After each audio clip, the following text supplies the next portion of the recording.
안녕하세요. 성악가 테너 강내우입니다. 제가 요즘 이제 소리에 뼈대를 세우는 작업을 지금 계속 하고 있습니다. 제자 중에 누가 이런 질문을 했어요. 어떤 선생님은 소리를 이렇게 연구계를 들어서 안에서 소리를 풍성하게 내도록 그렇게 강조를 하시고, 또 누구는 또 이렇게 강조를 하고 이러는데, 제가 하는 이 발성법, 벨칸토적인 아주 기본적인 발성법은 너무 소리가 이렇게 서 있는 느낌이 아니냐, 너무 약간 폭도 좁고 좀 그냥 쨍한 소리에만 치중되어 있는 것이 아니냐, 그런 얘기를 저한테 이제 물어보더라고요. 제가 누누이 강조하고 또 강조하지만, 이게 완성된 소리라고 제가 지금 제가 얘기하는 이 벨칸토적인 발성법 자체가 완성된 소리라고 얘기를 하는 게 아니고요, 뼈대를 만드는 작업입니다. 뼈대. 뭐든지 좋다 나쁘다 옳다 그르다의 어떤 그런 개념이 우리가 머릿속에 서 있어야 되는데요, 성악을 공부를 하면서 소리가 어떤 소리가 좋은 소리다라고 정확하게 이렇게 기준을 세우지 못하고 공부를 하는 것만큼 시간 낭비가 없어요. 굉장한 시간 낭비가 있습니다. 왜냐면 할 때마다 내가 오늘 이렇게 소리를 냈더니 이 소리가 좋게 느껴졌다가 그 다음날 돼서 또 컨디션이 바뀌면 또 이 소리가 더 좋게 느껴지기도 하고요.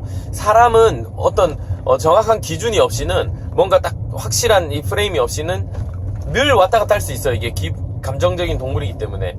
그래서 어느 날은 이게 좋아 보이고, 어느 날 이게 좋아 보이고, 또 곡에 따라서도 이런 소리가 어울리고 이런 소리가 더 어울리고 이런 게 있단 말이에요. 그러면 내가 어디에다가 기준을 세우고 공부를 해야 될지를 사실은 세우기가 굉장히 어렵습니다. 그거를 세우는 작업이에요. 예를 들어서 이 음에서 어떤 소리, 아라는 모음은 어떤 소리가 제일 좋은 소리입니까?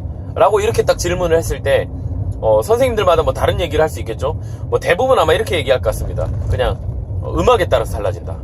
그 음악이 단조냐 장조냐, 빠른 곡이냐, 뭐에 따라서 이렇게 풍성하게 구강 울림을 많이 써서 이런 소리를 내는 것이 어울릴 수도 있고, 아니면 아주 밝은 곡이면 이렇게 가볍게 띄워서 할 수도 있고요. 아니면 이렇게 풀어서 그냥 가볍게 살포시 이렇게 부드럽게 내는 게 좋은 소리.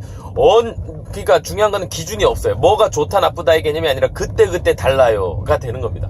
근데 제가 얘기하는 거는 무조건 기준, 가장 뼈대가 되는 소리가 있다라는 거예요. 그거를 먼저 세워놓고 비강을 사용해서 마스케라를 써서 턱에 힘이 들어가지 않고 가장 내추럴한 가 세워진 다음에, 그 다음에 곡에 따라서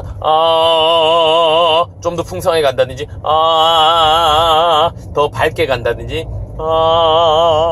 한다든지, 어떤 그 질감은 그대로 놔두고요, 마스케라를 통한 질감은 그대로 놔두고 나머지 좀 음악에 따라서 이제 살을 붙이는 작업을 한다는 거죠. 이게 딱 기본이, 그런데 뼈대가 서 있어야 된다라는 얘기입니다. 우리는 늘 그 뼈대를, 진짜 뼈를 쓰는 거예요. 이 마스케라라는 뼈를 울려서 소리를 정확하게 이때 턱은 열려 있고요, 그냥 입은 아주 계란형의 가장 기본적인 심플한 모양, 그리고 소리가 방향을 앞으로 나가고 있기 때문에 입술이 이렇게 말려 들어가지 않은 상태, 그냥 자연스럽게 앞으로 하고 나가는 모양. 아주 편안한, 이게 혀도 그대로 이 혀가 아래턱 위에 그대로 그냥 얹어져 있으면 돼요. 이빨 안쪽으로 해서 그냥 그대로 얹어져 있게. 이 소리가 가장 좋은 소리. 좋은 소리라고 제가 표현을 하면 조금 반감을 가지실 수도 있겠지만, 가장 기본이 되는 소리입니다.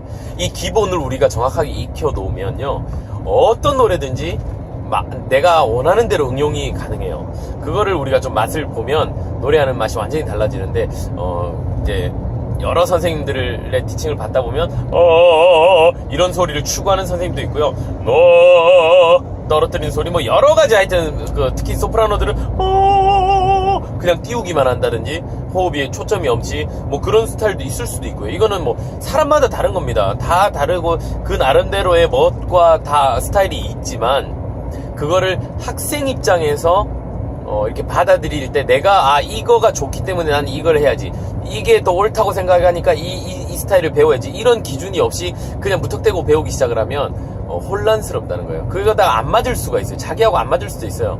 어떤 개성적인 소리들은 뭐 그 맞는 사람은 잘 맞을 수 있지만 아닌 사람들은 굉장히 힘들어지거든요. 그런 경우를 굉장히 많이 봤기 때문에 저도 마찬가지였고요. 그래서 기본이 되는 누구에게나 남녀노소 누구에게나 적용할 수 있는 가장 기본이 되는 우리 인간이라는 악기의 사용 설명서대로 우리가 기본적인 발성을 잘 배워놓고 그 뼈대 위에 이제 풍성한 살들을 입히는 건 그 다음 얘기입니다. 그거는 이게 뼈대가 서 있으면요, 어떤 선생님한테 가도 그 이후에는 멋있는 걸 다 흡수할 수 있어요. 그건 제가 장담할 수 있습니다.